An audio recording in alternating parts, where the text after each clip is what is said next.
In this video, I'm going to be working on figure eights, spirals, and serpentines. I didn't edit out any of the portions of this video, so you get to see how she is for the complete ride.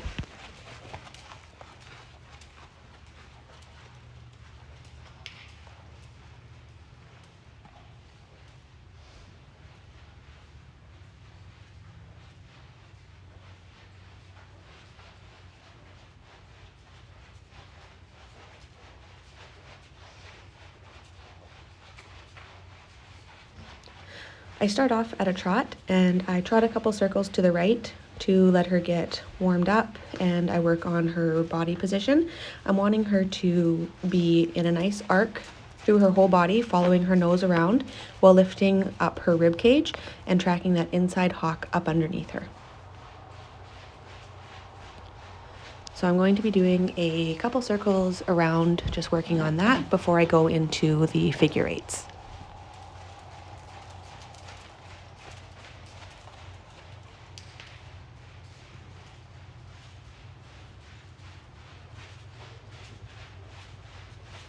Now when I come around here and I make that transition to go the other direction in my figure eight here, I want to be really focusing on making her rib cage go from one arc to the other.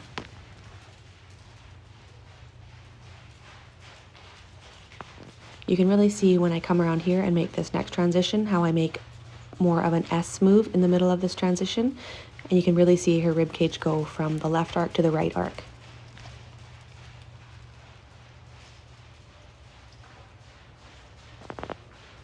I'm going to do another transition here, another figure eight. I'm working on making sure her body's nice and round and arched, and then getting her to switch and transfer her weight and her arc in the other direction.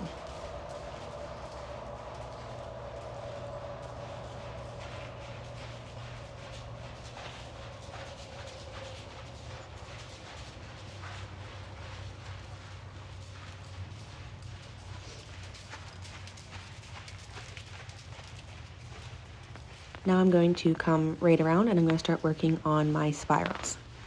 I really like working on spirals. It's a really good test to see how well the horse can hold their body in the position that I want them to, and how small they can come in and make those circles while holding that position. So I like to work spirals once a week to gauge our progress and see where the horse is at in their ability to make these smaller circles. I only work the spiral as small as the horse can correctly do it. I try and push them a little bit so I can see where they fall apart a little bit, and then I'll bump it back out to where they are able to hold their body into position. I really like doing spirals on a freshly groomed arena so you can really see your tracks and really focus on making perfect circles and then keeping the distance that you come in on each circle even all the way around.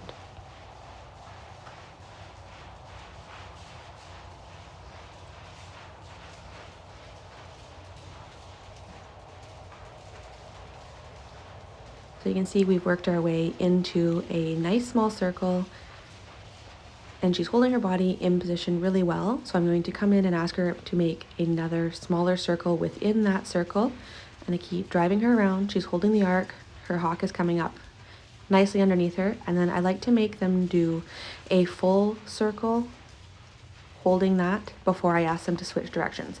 And then I just do it in a nice smooth transition where I again get them to transfer the arc of their body and get ready to go out onto that wider circle and start the spiral in the next direction. So I'm going to do the same thing here, going to the left. I start out on the wider path of my circle. I'm asking her to get her body in position, that arc following her nose all the way around and bringing that inside hock up underneath her for balance. And then I slowly start asking her to come in and make smaller circles.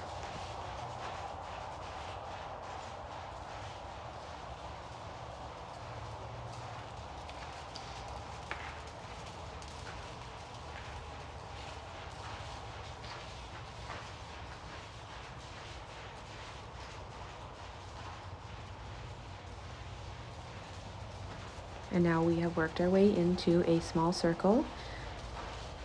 And again, when I come in, I'm going to ask her to make a quite tight small circle, and I'm going to ask her to hold it all the way around for one full completion before I reverse my arc and spiral out of the spiral, and then I ask her to pick up a lope.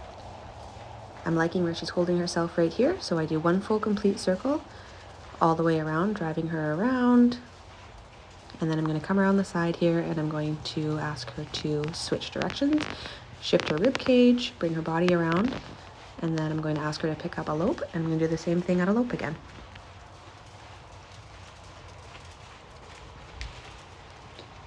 So she picks up her right lead and she settles into these circles right away. She has her body in position. So I'm going to start right away on asking her to bring these circles in smaller.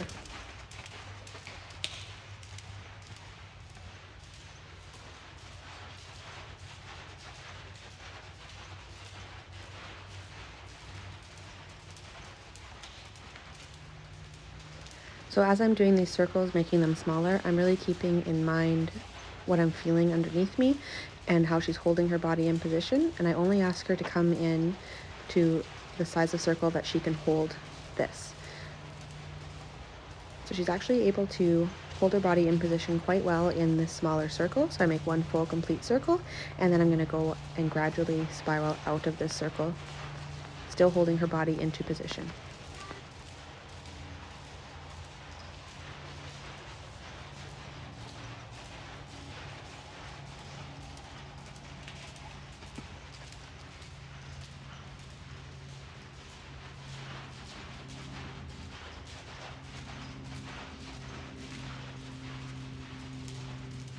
Once I get back out on my outer circle, I do one lap and then I ask her to stop. We're still working on our stop, slowly getting better. I ask her to take a couple steps back to reinforce that stop. And I ask her to roll back on herself.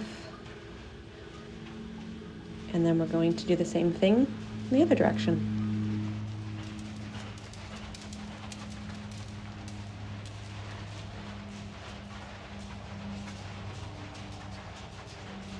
And again, she settles right into this bigger outside circle, so I start asking her to spiral in right away.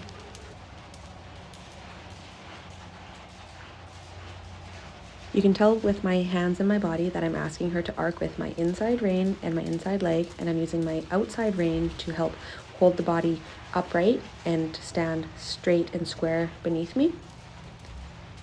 Having my horse being able to travel straight and square underneath me is really important to me, especially when we get onto the pattern, because I like them to be collected and under themselves. I think that that is very important when you get into bad ground. Not that I ever want to run on bad ground, but if you ever get into a situation, I feel like if they are straight and square beneath you, you have a better chance of staying upright. So now she's made that smaller circle on the inside, and I am slowly spiraling back out of that small circle and come back around on the outside line of that circle.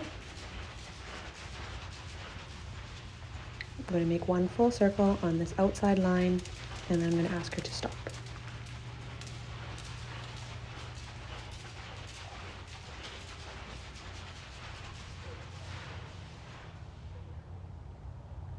A bit better stop that time too. I'll give her a little pat. Ask her to take a couple steps backwards, and then I'm going to start working on some serpentines to cool her out. Serpentines are one of my favorite things to do. You can do it every ride while you cool out your horse, because you just do them at a walk. And what I'm doing is I am getting her body again into that nice arc position, following her nose, and I make a perfect circle, and then I pick a point, any point, and I shift my weight onto my back pocket, and I pick up my inside rein, and I'm wanting her to shift her weight onto her hind end and follow her nose around while crossing her front legs over. Then I switch my arc and I pick up the outside rein and get her to move her shoulders over and pick up her rib cage and move into the other direction. So you could really see it really well there. You could see when she shifted her weight onto her hind end, brought her front end around really nicely, and then picked up that shoulder and that rib cage and moved off into the other direction.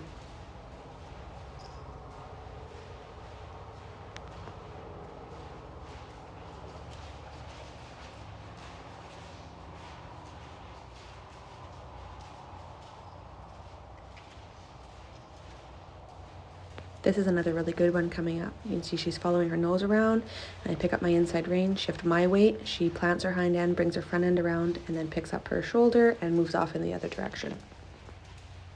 Another thing that I like to do while I'm cooling them out here is figure eights with a counter arc.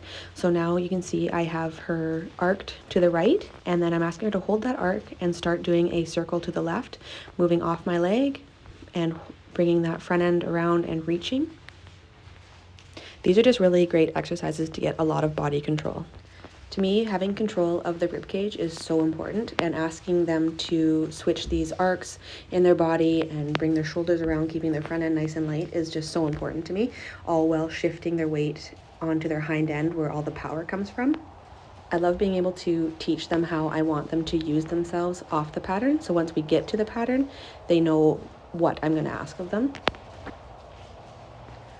Now I'm going to come around here again and do another counter arc figure eight.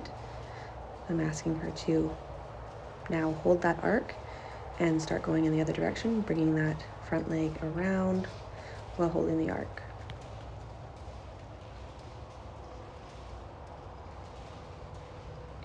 Once we make a full circle with this arc here, I'm going to ask her to change her direction and follow her nose again into the circle. I'm going to do a couple more serpentines to finish off.